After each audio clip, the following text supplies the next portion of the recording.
¿Alguna vez viste cómo un giro del destino puede cambiar una vida?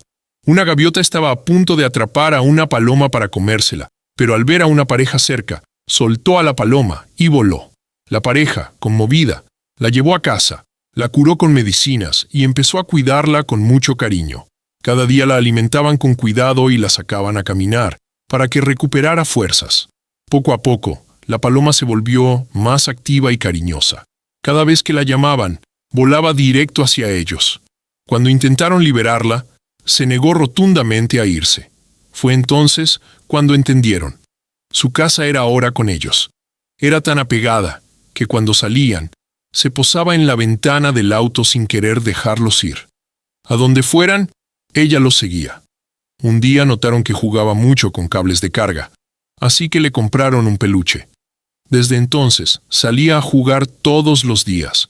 Hizo muchos amigos, pero siempre regresaba a casa a tiempo para la cena.